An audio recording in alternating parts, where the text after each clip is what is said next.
The flash of cameras caught Santiago completely off guard.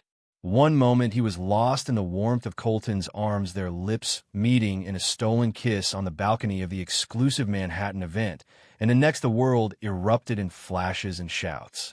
Santiago, Colton, over here. The voices of paparazzi pierced the night air like accusations.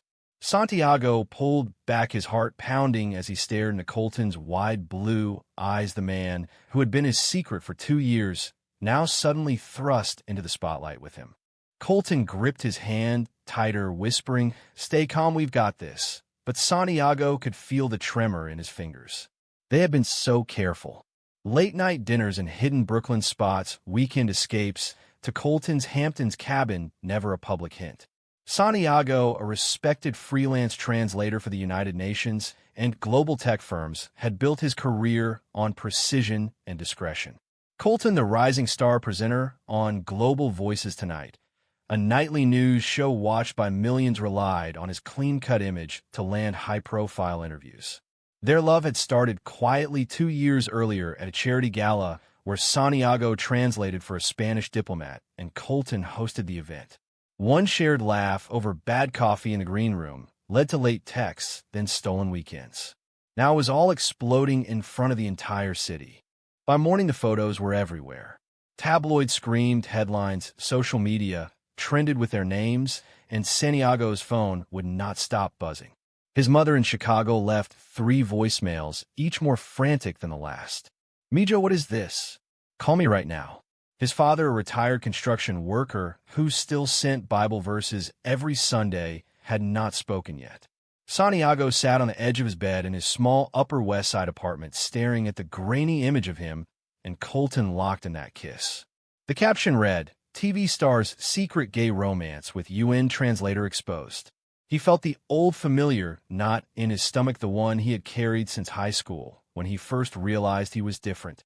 Colton arrived an hour later, carrying 2 coffees and a bag of bagels, looking every bit the polished presenter in his crisp button-down.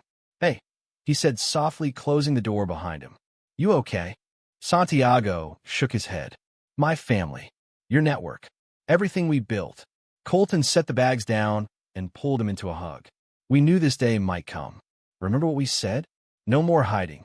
But Santiago could hear the uncertainty beneath the brave words.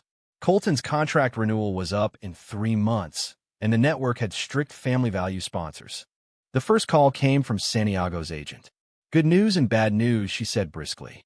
"The bad is your biggest client, the European Trade Commission, wants to pause projects until things settle. The good is 3 new international firms just reached out wanting you specifically because of the visibility." Santiago blinked. "Visibility?" She laughed. "The story is going viral in a good way. Progressive brands love it. One tech giant in Silicon Valley wants you for their Latin America expansion. Another in London for EU negotiations. Contracts worth 6 figures each if you move fast." Colton overheard and raised an eyebrow. "See? Not the end of the world." But Santiago felt the weight heavier than ever. He had spent his life proving he was more than his orientation, more than the quiet kid from a conservative Puerto Rican family in Chicago. Now the world saw only the kiss. By afternoon, his inbox overflowed with media requests, and his mother finally answered his call. "I love you, Mijo," she said, her voice cracking, "but your father. He needs time. This is a lot." Santiago hung up, feeling the crack in his chest widen. That evening they walked Central Park together, baseball caps low. "I never wanted it like this," Santiago admitted. Colton stopped under a street lamp. "Neither did I, but maybe it's time.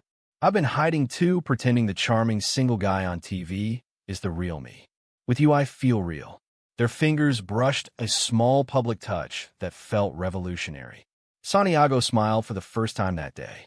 Yet deep down, he wondered if love this bright could survive the storm they had just invited in. The next morning, Santiago's apartment buzzer rang nonstop. Reporters camped outside.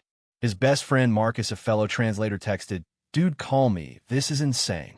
Colton left for the studio, promising to handle his network meeting. Alone, Santiago opened his laptop and saw the first contract offer $200,000 for a 6-month gig translating for a major climate summit in Geneva. another from a Hollywood studio wanting him for an international film project. The numbers blurred.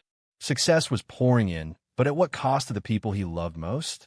He closed the laptop and stared at the city skyline, wondering if he was ready for the life that came after the exposure.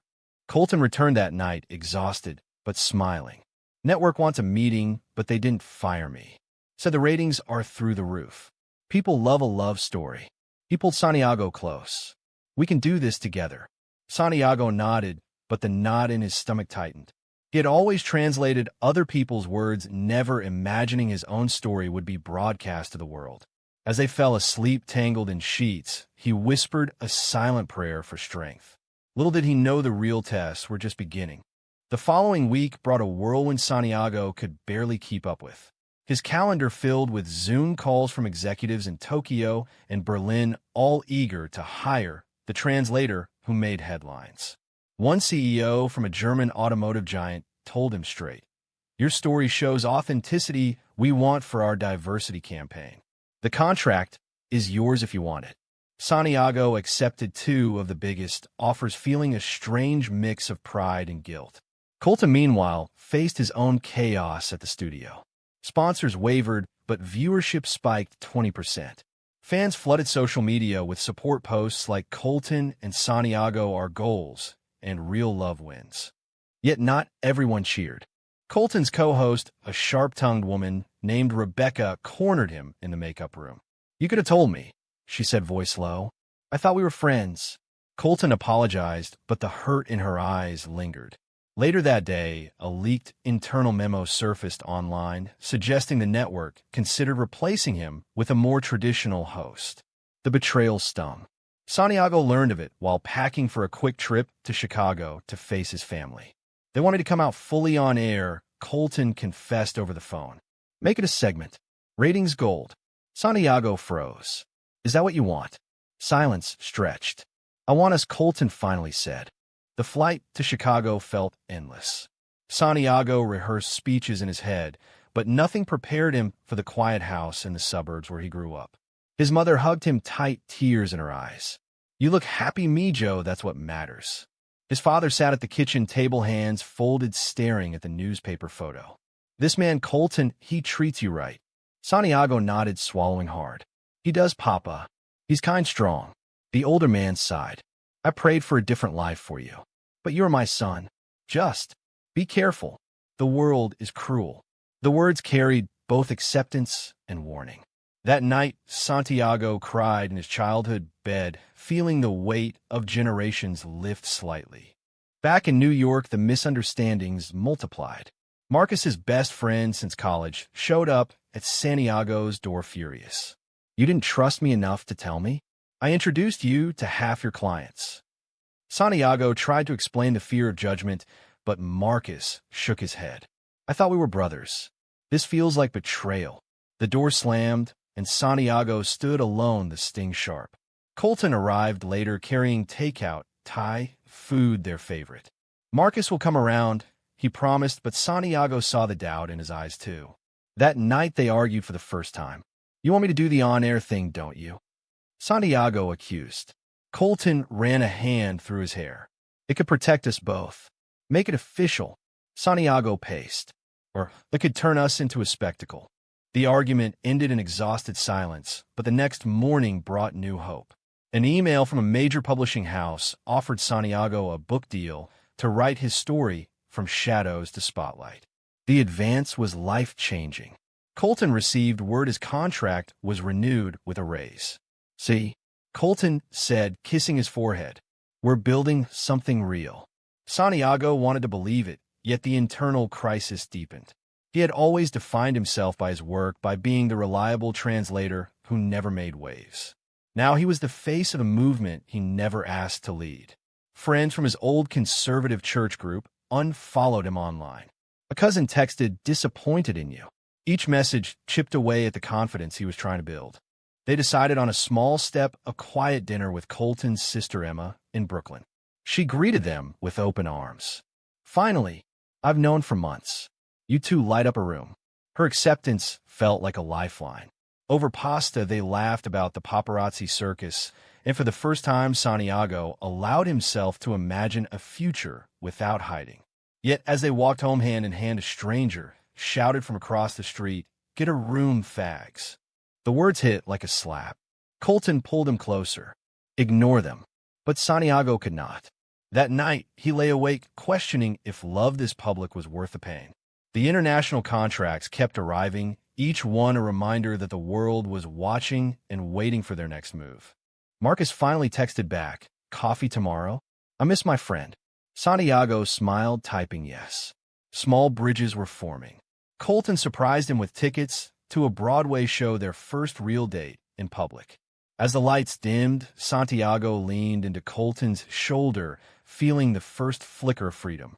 The storm was far from over, but together they were learning to stand in the rain. The Broadway evening ended in laughter, but reality crashed back the next morning. Santiago woke to a flood of notifications. A conservative news outlet had run a hit piece calling their relationship Hollywood degeneracy and questioning whether Colton could remain objective on air. Comments poured in, some supportive, many vicious. Santiago scrolled until his eyes burned, then closed the app.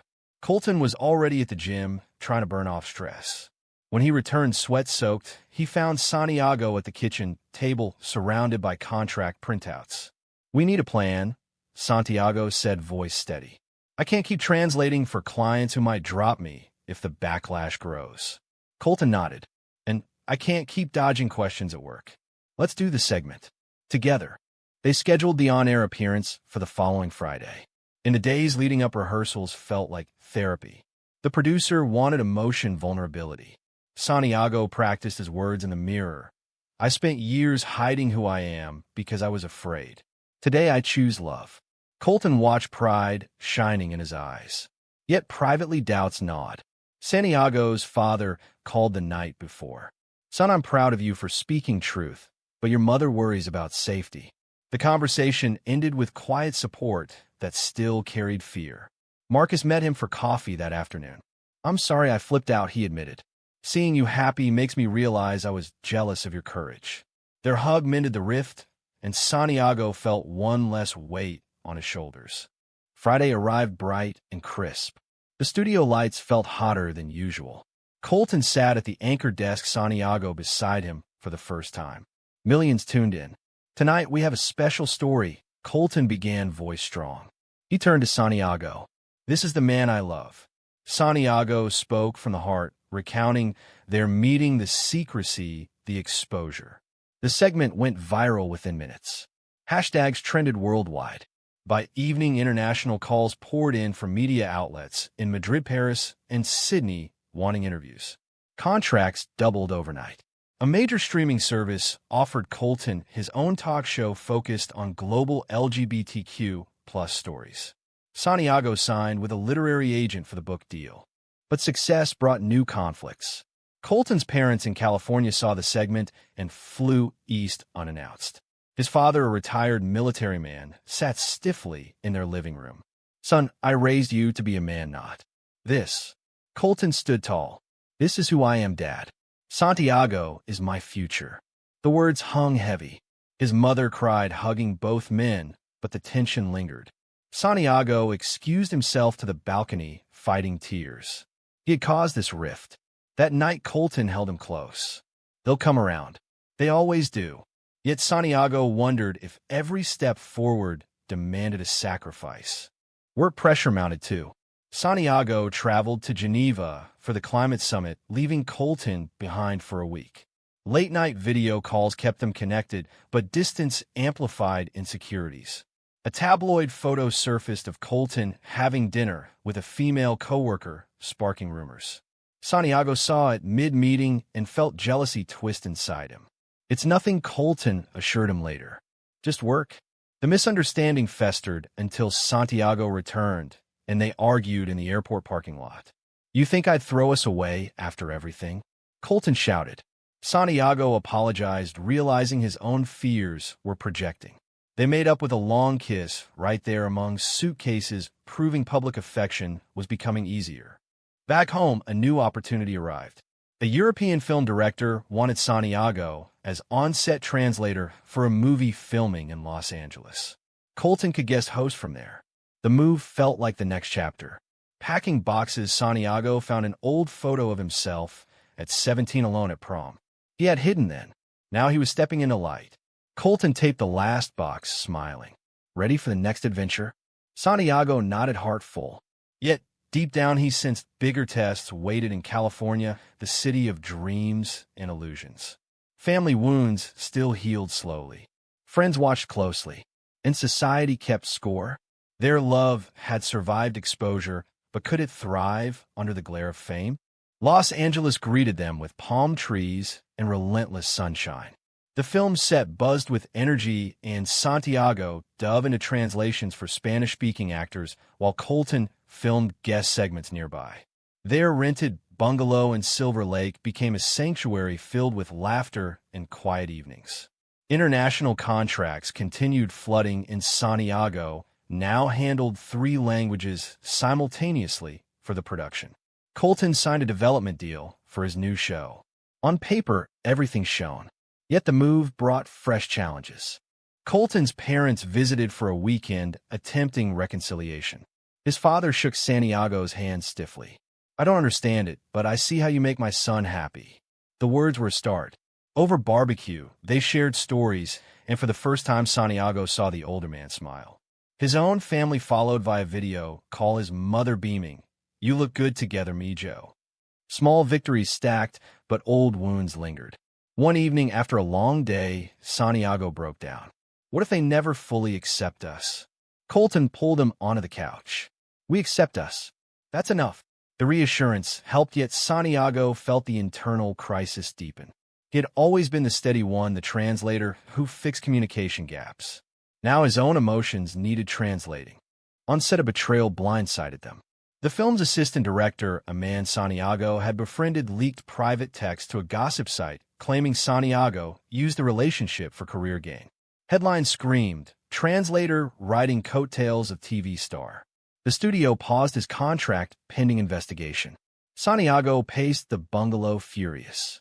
"I worked my whole life for this." Colton contacted lawyers immediately. "We'll fight it." The investigation cleared him within days, but the damage lingered. Trust in colleagues shattered. Marcus flew out for support. "You didn't deserve that, bro." His presence reminded Santiago of true friendship. The experience forced growth. Santiago started journaling, recording the emotional roller coaster. Colton read entries one night, tears in his eyes. "This is powerful. Your book is going to help so many." Inspired, Santiago pitched the manuscript with raw chapters about identity and love. Publishers bid higher. Meanwhile, Colton's show pilot filmed successfully, featuring diverse guests, including a young gay translator from Mexico. Ratings soared. Yet pressure mounted when network executives suggested they tone down public affection for broader appeal. Colton refused. "This is our story." Santiago stood beside him proud. A weekend getaway to Big Sur offered breathing room. They hiked cliffs overlooking the Pacific, talking about future dreams. "I want a house with a yard," Colton said. "Kids, maybe adoption." Santiago smiled, imagining it. "I translate bedtime stories in 3 languages." The conversation felt like a promise. Back in the city, they attended their first Pride event together, hands linked openly. The crowd cheered when they were recognized. For the first time, Santiago felt belonging, not exposure. Yet another misunderstanding tested them. Colton's ex from college resurfaced via DMs, offering support that felt too friendly. Santiago saw the messages and confronted him. "You still talk to him?" Colton explained it was platonic closure, but insecurity flared. They spent a tense night apart until morning brought forgiveness. "I choose you every day," Colton vowed. The reconciliation strengthened their bond, proving communication was their greatest tool. As filming wrapped, new contracts arrived from Asia and South America. Santiago's book outline gained traction with a major publisher. Life accelerated, but Santiago noticed Colton's quiet moments, staring at old family photos. "You miss them?" he said softly. Colton nodded. "I do, but I'm building my own family now." The honesty moved Santiago to tears. They were no longer hiding, they were choosing each other daily amid the chaos. Los Angeles had tested them, but also revealed their resilience. The real high point waited just around the corner, and Santiago felt ready to meet it head-on. The film's wrap party turned into a celebration for them both. Studio executives praised Santiago's work and quietly renewed his contract with a bonus. Colton filmed a special segment highlighting the production's diversity. As they danced under string lights, Santiago whispered, "We made it through." Colton kissed his temple. Just the beginning. The next morning, however, a family emergency pulled them back. Santiago's father suffered a mild heart attack in Chicago. They flew east immediately, hearts heavy. At the hospital, Santiago held his father's hand, translating the doctor's words into Spanish for comfort. His mother clung to him. "Thank God you came." Colton stayed in the waiting room, giving space, but later joined, offering quiet support. The crisis brought unexpected healing. His father squeezed Santiago's hand. "I was wrong to judge. Life is short. Be happy, Mijo." Tears flowed freely that night in the hotel. Colton held him close. "See? Love finds a way." The words echoed deeply.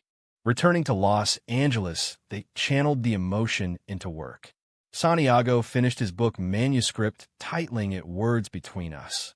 Publishers loved the raw honesty about gay love, family, and growth. Colton pitched a companion documentary series. Offers poured in from international networks in Canada, Australia, and Brazil. The combined platform grew, but so did scrutiny. A prominent religious group protested Colton's show, calling it agenda-pushing. Death threats trickled, enforcing security measures.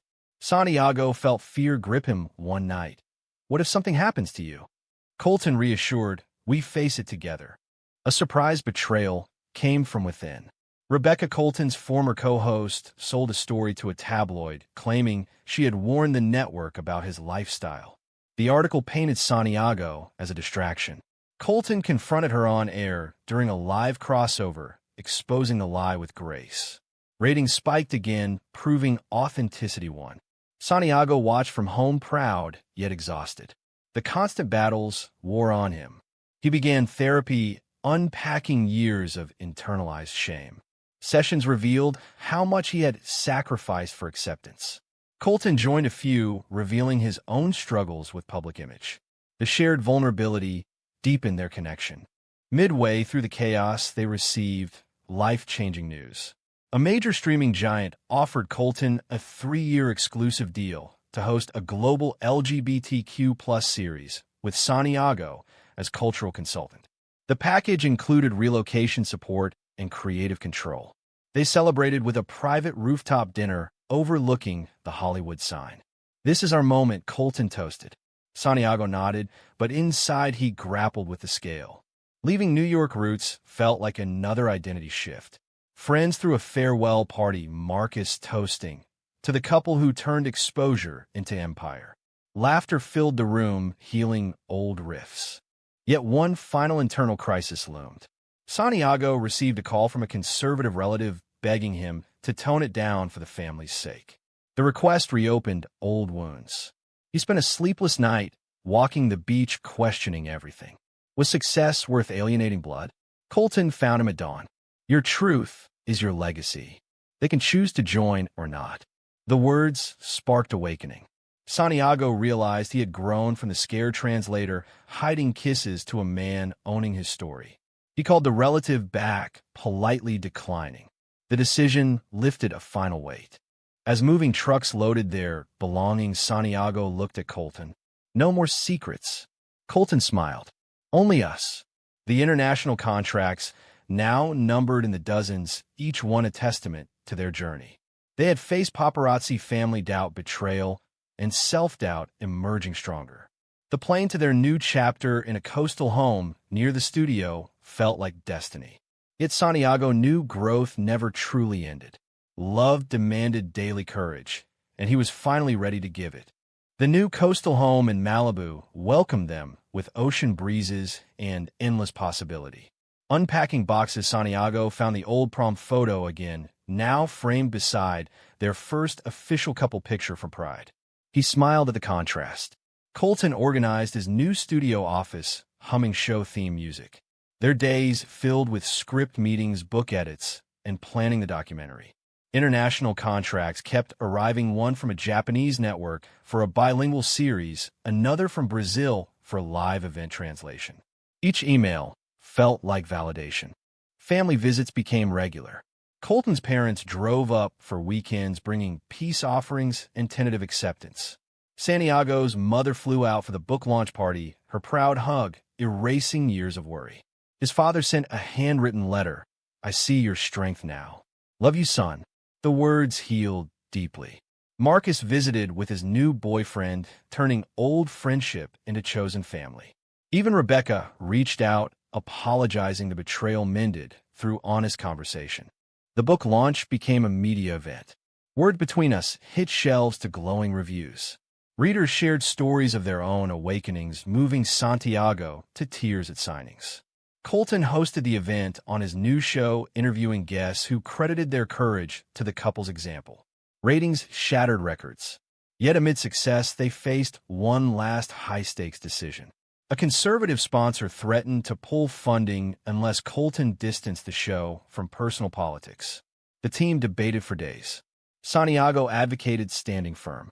"We built this on truth." Colton agreed. They walked away from the deal, choosing integrity. Within weeks, 3 progressive sponsors replaced it with better terms. The sacrifice proved worthwhile. Quiet evenings on the deck became their favorite ritual. Watching waves, Colton would ask, "Any regrets?" Santiago always answered, "None. You show me how to live fully." One such night, under stars, they talked about the future adoption plans, a wedding maybe. The conversation felt natural, no longer shadowed by fear. Growth had reshaped them both. Santiago no longer translated only others' words, he now spoke his own with confidence. Colton had evolved from charming presenter to advocate, using his platform for change. Their love weathered every storm, emerging unbreakable. As the year closed, they reflected on the path from that shocking balcony kiss to global influence. Friends gathered for a holiday dinner, toasts ringing with laughter and gratitude. Santiago raised his glass to choosing love every time. The room cheered. Life was not perfect, misunderstandings still arose, family healing continued, but the foundation held strong. International opportunities expanded, a world tour for the documentary already in talks. Yet Santiago knew the greatest reward was not the contracts or fame, but the man beside him and the person he had become. Looking back at the journey from hidden glances to public partnership, he realized every conflict, every choice had shaped them into better men. The exposure that once terrified now symbolized freedom. As they walked the beach hand in hand, Santiago turned to Colton. "We did it." Colton squeezed his hand. "We keep doing it." The sunset painted the sky gold, mirroring the warmth in their hearts. Their story was far from over, but every chapter proved love's quiet power to transform. True or false?